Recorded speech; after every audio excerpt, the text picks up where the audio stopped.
خبز الساندويش خاوي وخفيف من الداخل، وغير ب3 كيسان فرينه يقطع لك كميه كبيره مع واحد الحشوه اقتصاديه. والصوص كي ديريها فيه نعطيك واحد العفسه كشغل كليتي اللحم ولا الدجاج مشوي وانت ما دايره والو فيهم.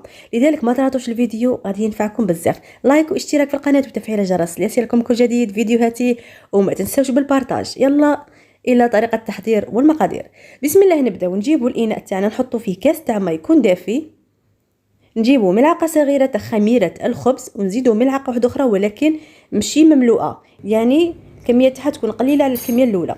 صاي هنا نجيبوا 2 مغارف تاع سكر، نفس المغرف اللي عبرنا بها ما قبل المطلوع اللي درته الخطره اللي فاتت واللي جربتوه ونجح لكم وعجبكم بزاف.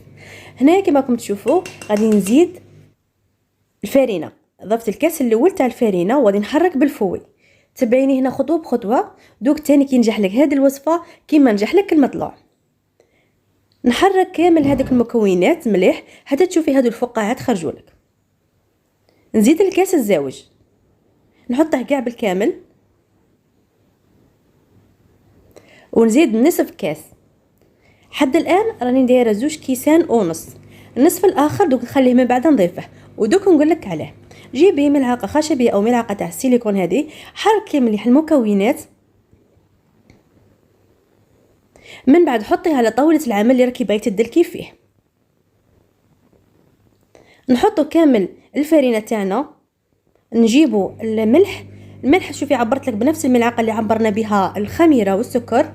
هنا ضفت ملعقه ونصف. نحط شويه ماء دافي عليها ونبدا نمزج المكونات بهذه الطريقه.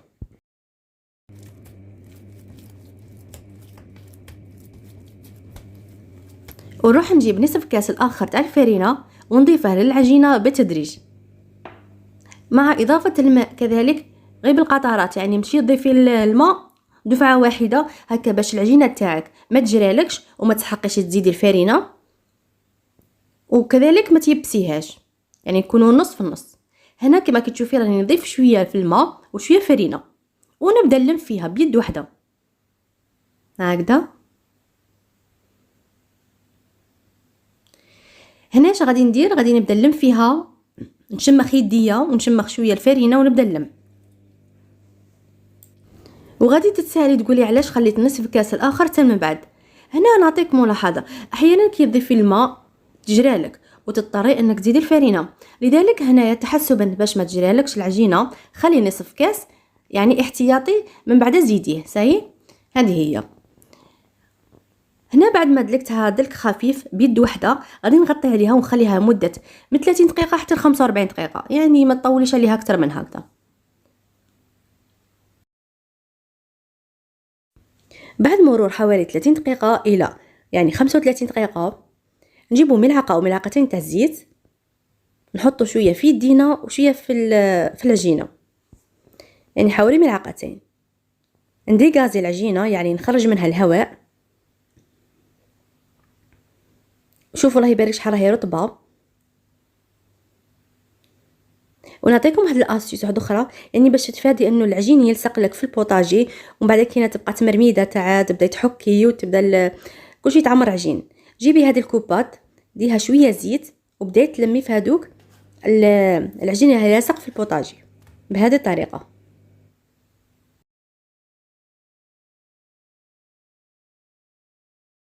نقرب لكم باش تشوفوا العجينه كيفاش راهي طريه وراها خفيفه. من بعد مباشره نروح نقسمها الى قسمين، وكل قسم غادي نقسمه الى كريات صغيره. هنايا شوفي غادي يقطع لك 10 كريات. صاي القسم الاول ندير 5 كريات والقسم الثاني 5 كريات،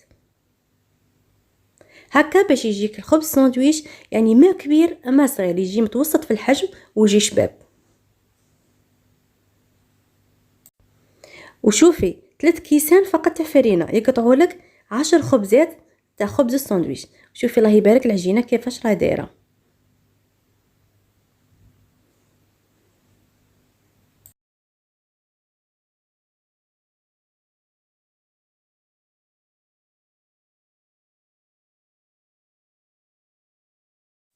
وباش تتفادي انه تلصق لك العجينه ساعه حطي شويه زيت في يدك وبداي تقرصي فيها. من بعد ما قرصتها نجيب السميد الناعم، السميد يكون رقيق رقيق، ونبدا نرمد في الكريات تاعي بهذه الطريقه. شغل تحكميها من تحت هكذا وطلعيها كالبالون، بعد ترمديها عادي وتحطيها عادي وين تمسكيها هذيك باصابع يديك، لازم كي تحطيها تحت هكذا بهذه الطريقه. اي سؤال اي استفسار خلولي في التعليقات نجاوب عليكم.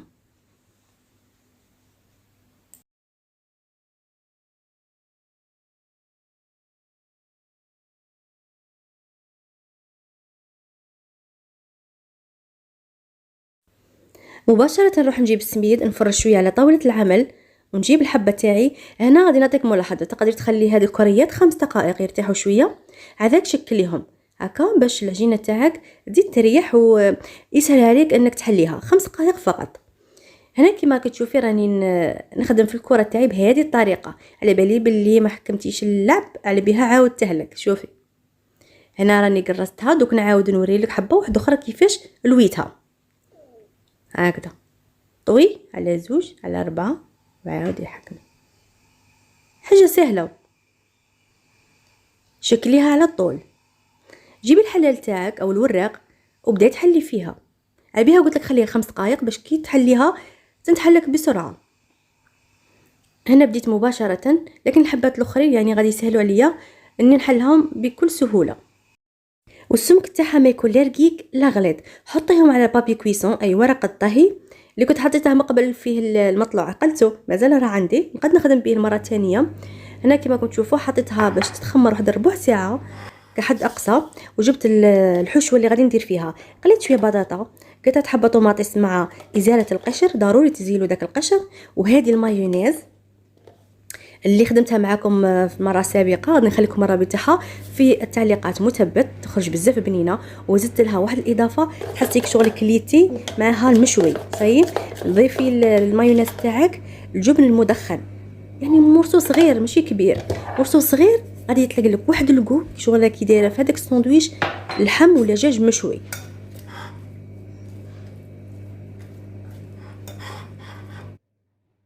وزدت واحد الاضافات كذلك للصوص تاع المايونيز، وغادي تعطيها واحد الذوق رائع والله. تحس بيك شغل كي تاكلي في الدجاج مشوي ولا اللحم مشوي. المهم اللي راه مهتم بالصلصه يكتب لي في التعليقات باش الخطره الجايه نديرها لكم، شجعوني اكثر صح. هنا كما كنتم تشوفوا بعد مرور واحد ربع ساعه نجيب الخبز ساندويش بعد ما طلع شويه، يعني ما غاديش يختمر بزاف. نحط على الطاجين يكون ساخن، ضروري يكون ساخن وتكون درجه حراره مرتفعه، يعني مشي تنقصي للنار لا. هنا غادي غير نحطه بيه بالورق الطهي ونعاود نقلع. شوفوا الله يبارك غادي تنجح معاك الوصفه، لكن بشرط انك كي تحطي الحبه تاعك ما تقارعيلهاش تنتفخ لك ولا تحمر من تحت، لا مباشره قلبيها مباشره قلبيها. راني نعاود نقول لك اختي على خاطر كون ما تقلبيهاش مباشره غادي ما تنتفخلكش، هذه هي. وضروري تبقاي تقلبي فيها حتى اللي تنتفخ، ماشي تقاري لها طيب من تحت عادك تقلبيها لا. على بها بزاف ناس ما ينجح لهمش هذا الخبز، يقارعوا لها الطيب من تحت عادك يقلبوها، هي لا غير تصهديها شويه من تحت عاودي قلبيها، تصهديها عاودي قلبيها حتى تشوفيها تنتفخ معك. واذا كانت انتقبت لك، نقولوا انتقبت لك شويه، حطي مغرف في ديك البلاصه تاع الثقبه، يعني تشوفي الدخان يخرج منها، حطي مغرف وبلعيها هكا حتى تشوفيها بدات تنتفخ لك هكا تنتفخ لك، وجربيها وردي عليا. والنار تكون قويه.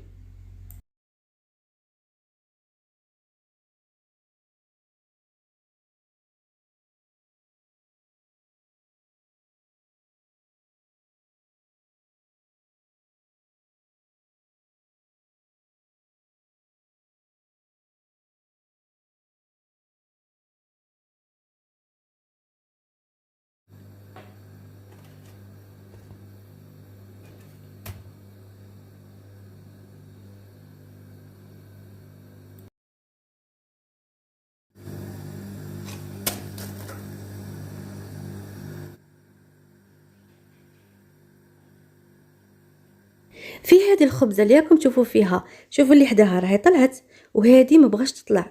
غادي نجيب المغرف ونحطها في هذيك الجهه اللي راها تخرج منها الدخان. لاحظوا شو كي بدات تطلع هكذا، بدات تطلع معايا يعني بكل سهوله. شوفوا كي نتفخت، شوف كانت ما غاديش تنتفخ كون ما حطيتش هذيك المغرف والو. المهم هنا عطيتكم لي زاستيس باش يخرج لكم هذا الخبز ساندويتش على حقه، يخرج خفيف بزاف حتى الغدوه من داك يقعد طري وبنين. حليت معكم، حبوا تشوفوا من الداخل كيفاش راهي خاويه، وتزيدي تعمريها يا سلام. ديريها لولادك من يروحوا يقروا، ديريها من تخرجوا برا تحوسوا، المهم تاكلوها في الدار كيف العشاء في الفطور. شوفوا الله يبارك، حليت لكم كامل الحبات، حليهم بالمقص ولا بالسكين. انا هنا غير بغيت نوريكم حليتهم بيديا، لكن حاولي عليهم يعني مش ما تحليهمش كيفي انا هكا بيديا، لا حاولي عليهم غير بالمقص ولا سكين يكون حاد. هذه هي هنا شغل حاولت عليهم برك. هنا عمرتهم باللافاخس الحشوه اللي قلت لكم عليها اقتصاديه 100%. شوفوا لا تضيفوا لها غير هذيك لاصوص صلصه المايونيز اللي غادي قلشكم بها الخضره. ان شاء الله ندير لكم الفيديو، ولكن دعموني اكثر، طلعوا لنا الفيديو، وصلوا لنا الفيديو اكبر عدد ممكن من الناس، واللايكات طلعونا لايكات. ربي يحفظك. شويه فخوماج رابي يعني جبنه المبشور من الفوق كاضافه تقدري تستغني عليها عادي. هنا دخلتهم غير تحمر شويه في الفرن قد ما يذوب هذاك الفرماج. خرجتها وغادي نقسم معكم حبه وتخرج طريه وبنينه. الغدوه من داك يعني اذا بغيتي تصنعي هذا الساندويتش ودسيه في الثلاجه الغدوه من داك، يعني دخليه في كيس زيري عليه مليح، حطيه في الثلاجه لتحت وخليه. غدوه من داك جبديه وكلي بصحتك ولا حميه وكليه، المهم يقعد طري. هذه الصلصه تاع المايونيز تانيك خطيره في البنه. لذلك ما تنساونيش لايك، اشتراك في القناه وتفعيل الجرس ليصلكم كل جديد فيديوهاتي، مع اللايك والبارطاج. باي.